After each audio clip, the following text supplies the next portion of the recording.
If you're a business based in Reading within the county of Berkshire and you're looking to grow in 2026, what digital marketing strategies should you be doing? There's so many people out there that are asking the questions with regards to AI SEO. Should they be doubling down the efforts to try to get cited and recommended in ChatGPT or within Gemini, the AI overviews that's within Google search? Is that going to get you a return on investment? This is what me and Kazra are going to dig down on today with regards to what digital marketing strategies you should be doing, whether it's SEO, PPC, social media, or LLM optimization. Kazra, before we get started with regards to any business owners or entrepreneurs who are based in the Reading area, what bit of advice would you give to a Reading-based business? So the number one thing that when a Reading-based business reaches out to us, the number one thing that keeps arising in these emails and whenever we're contacting them is they do not have a predictable system in place. And that's the case for a lot of Reading-based businesses. So what I would be recommending for this is going and setting up a predictable system with KPIs in place. How much money you're spending on each different marketing channel, how many leads are actually being generated, how many of those leads are actually contactable, and from the contactable leads, how many of those leads are actually turning into paying customers.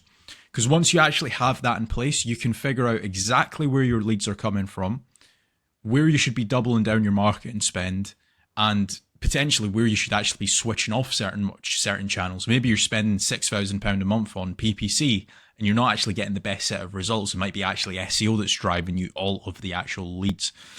So now that you actually have that in place, what would be your marketing channels that you would recommend for Reading-based businesses, James?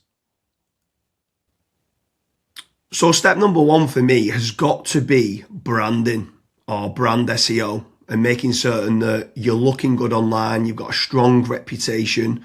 I think everything needs to start, the foundations need to start with a positive kind of brand SERP of who you are and what you do.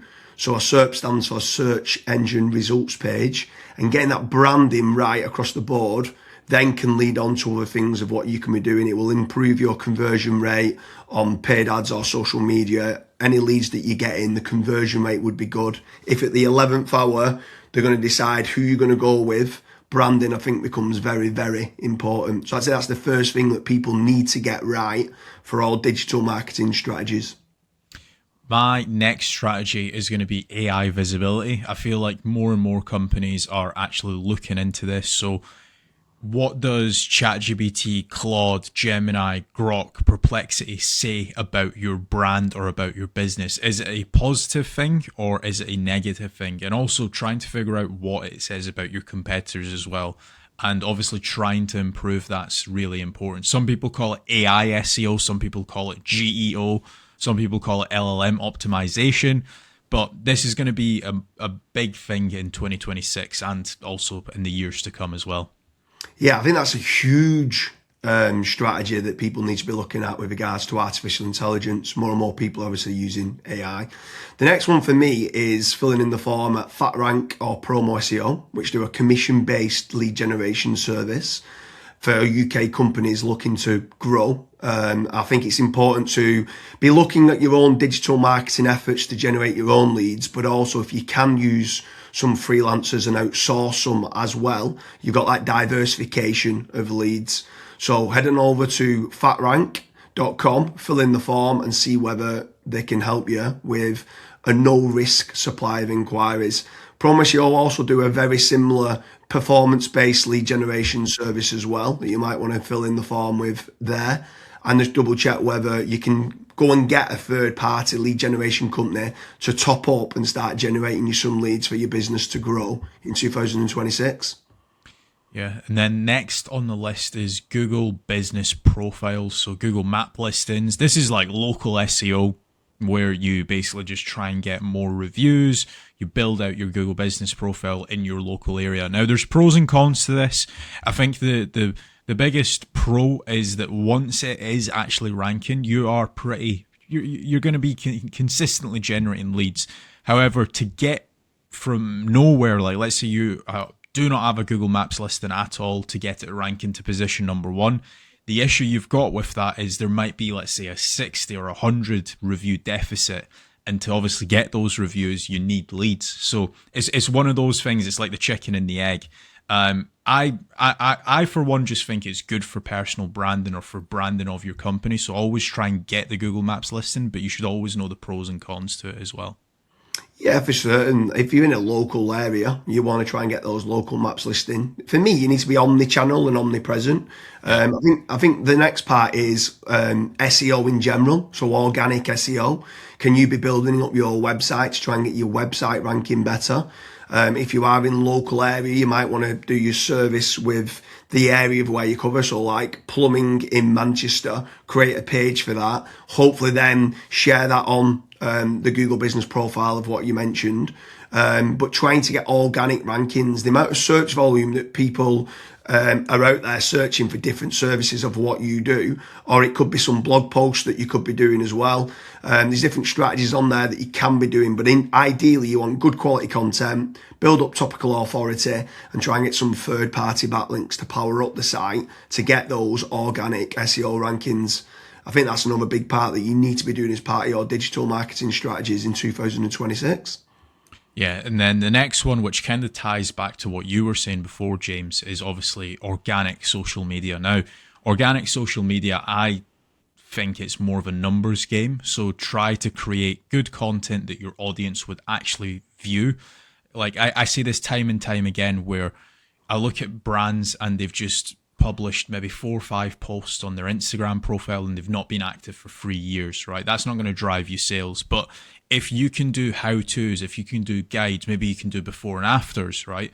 If you can do content like that, that way people will see you on socials and they will actually click to actually figure out more about you, fill in the contact form. The caveat to organic social media, yes, it's free to do. It's not like PPC, for example, but it is very much a numbers game. So you want to be consistently uploading, maybe not every day, but at least 3 or 4 times a week. Yeah, for sure. On the subject of social media, paid social ads as well is massive. I'm a massive advocate of the kind of the dollar a day strategy of what people talk about. So if you are going to be taking the time to be posting every day, like you mentioned there for organic social media, just spending a few pounds on those posts and boosting it. So getting case studies, any awards that you've won as well for reputation and starting boosting that. You can also be running retargeting ads. So if anyone's clicked through to your website, you can be running retargeting, which is paid social as well. Different places like Meta. So whether that's Facebook and Instagram, you've got Twitter, you've got YouTube, you can be running Pinterest, you can even run in places like Reddit as well, for paid ads. And I think paid social media is still an untapped market for digital marketing strategies. Yeah. The next one is it's probably a love-hate relationship. It's PPC, right? Google AdWords or doing it on Bing, wherever. That's basically the sponsored results. So if you search for a service, it's above local SEO. Now, I have spoken, and both myself and James, we've both spoken to so many business owners that are either they've spent 10, 15, 20,000 pound on it, and they've not had a single result, or they might have had a few leads and it's just not been of quality. Or you've got other guys that have spent hundreds of thousands on it and they're like, it's the best thing that's ever happened to my business. Now, the reason why people are either they absolutely love it or they absolutely hate it is probably down to how it's been set up. Like there's so many different nuances to PPC, like for example, having a really proactive negative keyword list. Making certain that you have a set of banned IPs. Like, for example, your competitors could be clicking on your ads, and that's deemed as what's called click fraud.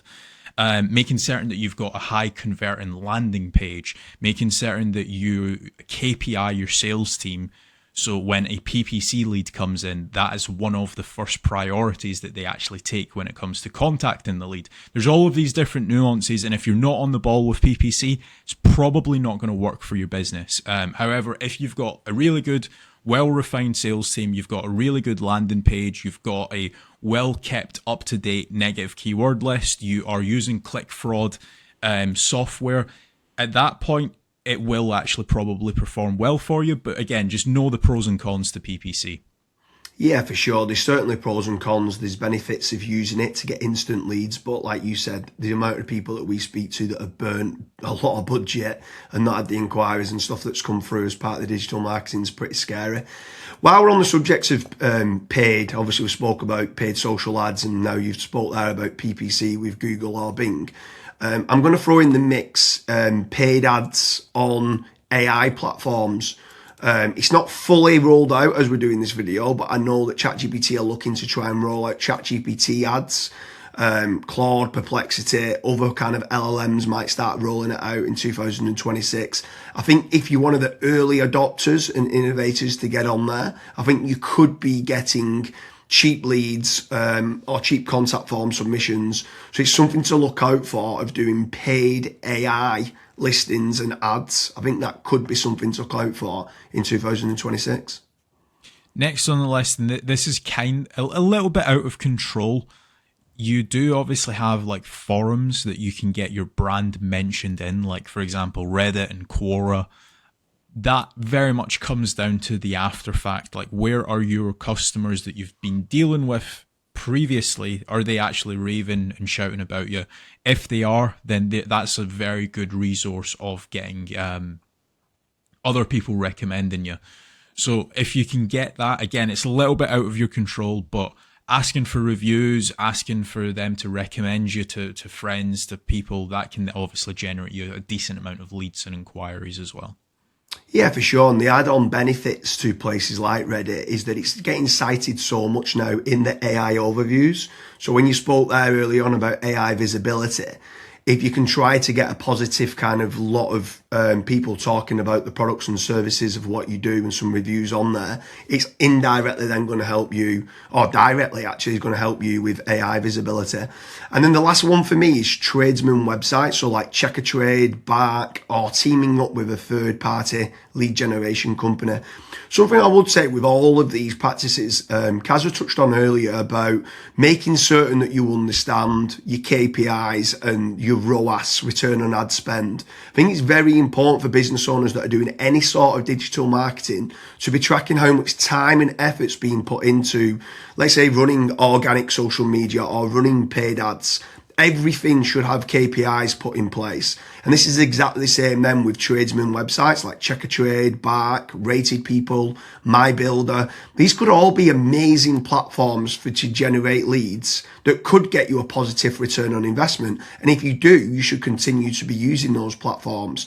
There's certain lead generation companies out there as well that could generate you quite a lot of leads. They could be using organic SEO or PPC or social media ads to generate you those leads. But if they are getting you a positive return on investment, again, I'm all for it as part of your digital marketing strategies. But I just want to repeat one more time with regards to FatRank and Promo SEO. They do lead generation and they guarantee a return on investment. It's a commission-based lead generation service or performance-based lead generation service. So make sure you head on over there, fill in the form. That could just be one part of generating leads of many. You should be trying to generate your own. You should never have a single point of failure, and you should be trying to get that diversification. But make sure you head on over to Promo SEO or FatRank lead generation service as part of your digital marketing efforts in 2026. Thank you very much, Kazra.